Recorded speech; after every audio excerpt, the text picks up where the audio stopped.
tamu sana, yes, tamu sana. Yesterday, George Natembeya held his homecoming party in Trans Nzoia, his home county. And we all know that George Natembeya has declared his interest to contest for Trans Nzoia gubernatorial seat this year's election.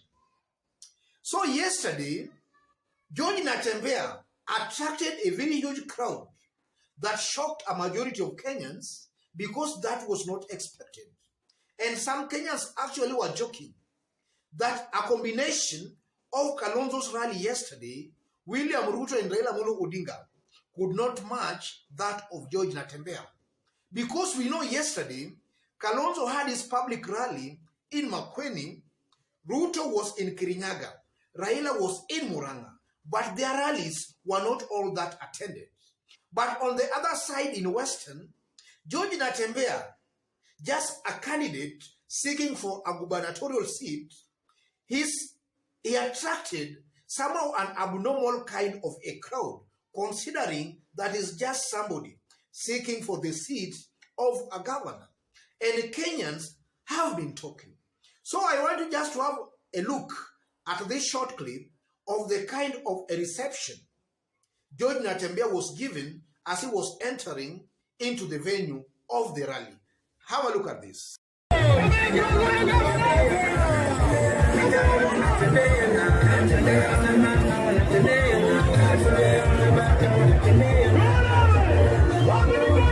Yes, that's the kind of a welcome George Natembeya was given yesterday during his homecoming party in Trans Nzoia.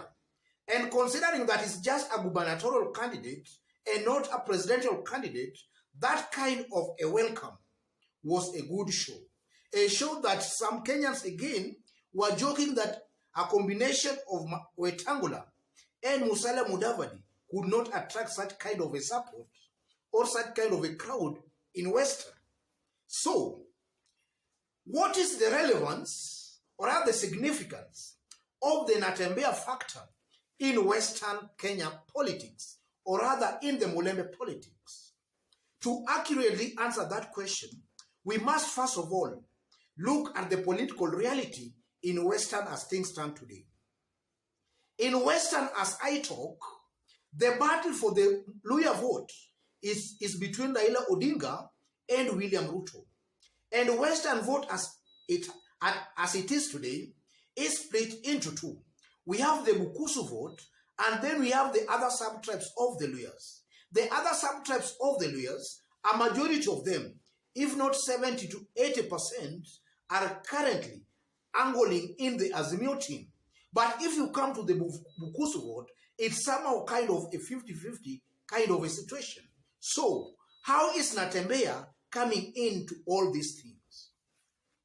Ladies and gentlemen, if you look at William Ruto had identified a strategy he wanted to use to give Raila a run for his money for the Luhya vote. And William Ruto had factored in the Bukusu vote. And William Ruto cleverly wanted to lock the Bukusu vote, and then he gives Raila a run for his money for the other votes, or rather and then he gives Raila a run for his money in the other sub-tribes of the Luhya nation. And this is how Ruto had planned all this. In Bungoma, where a majority are the Bukusus, he wanted to use Masika Wetangula and Kenneth Lusaka to lock the top leadership in Bungoma County, after which he would just use those leaders to penetrate the ground.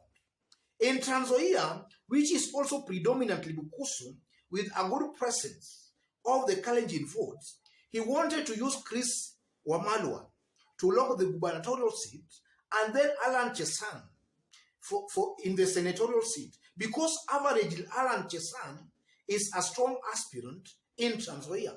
He has been doing some good work for the people in Trans Nzoia. So William Ruto wanted to use Wetangula and Lusaka to lock Bungoma, after which he would just use those leaders to penetrate the ground. In Trans Nzoia, he wanted to use Chris Wamalwa and Alan Chesang to lock Trans Nzoia, after which he would just use them to penetrate the ground. But the Natembeya factor seems to be thwarting all that. And I'm going to explain how Natembeya is actually thwarting that. But before I explain that, let's just have a look at the 2017 presidential election results in the Mulembe Nation in Western. County Vihiga, Raila Odinga 179, 140.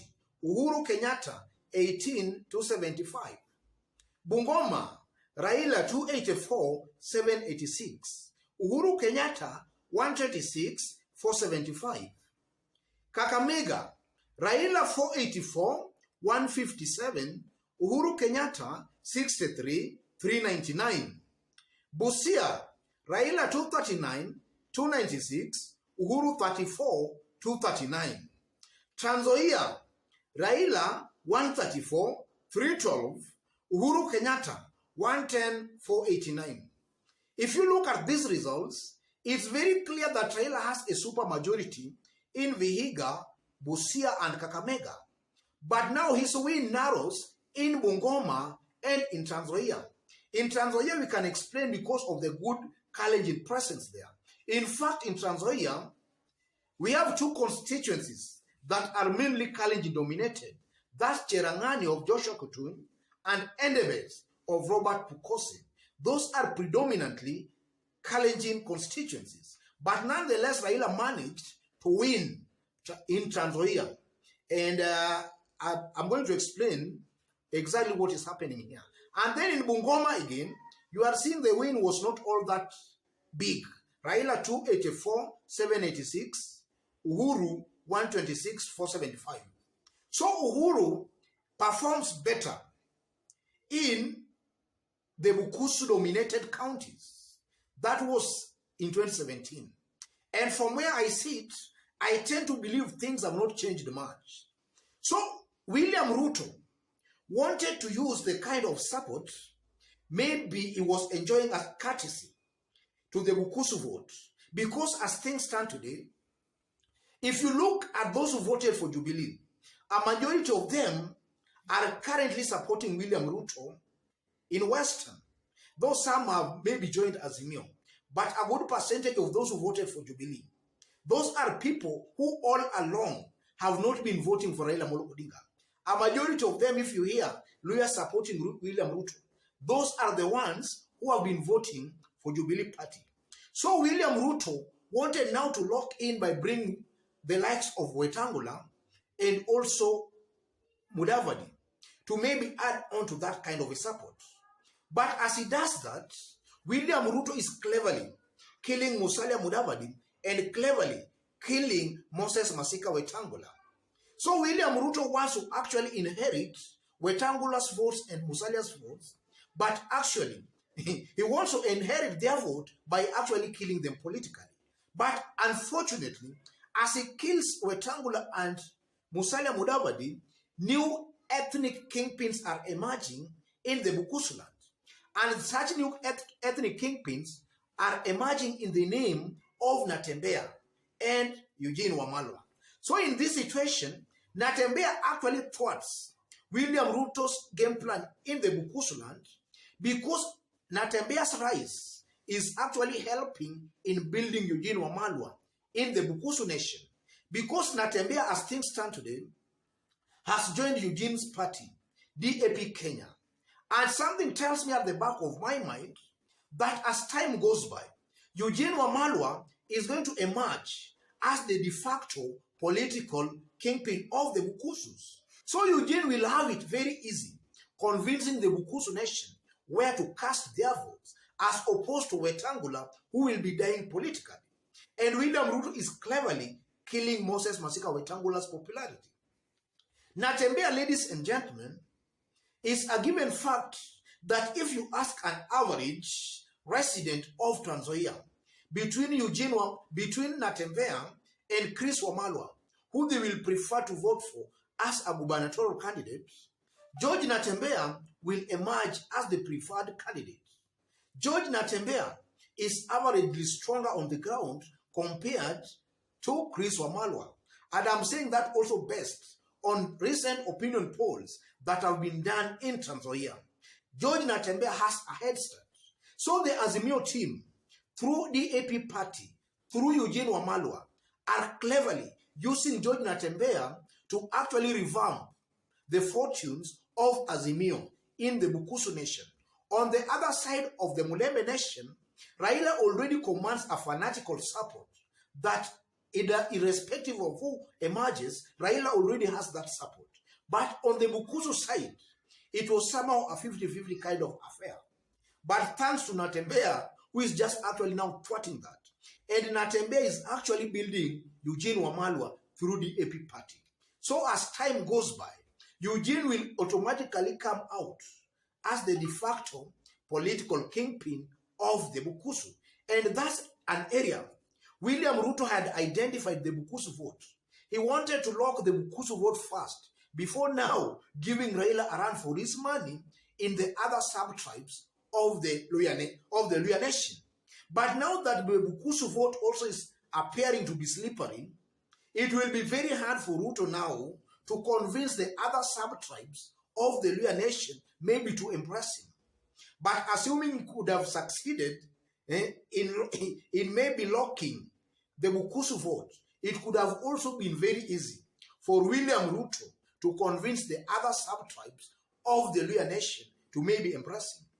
But from the look of things, the Bukusu vote seems the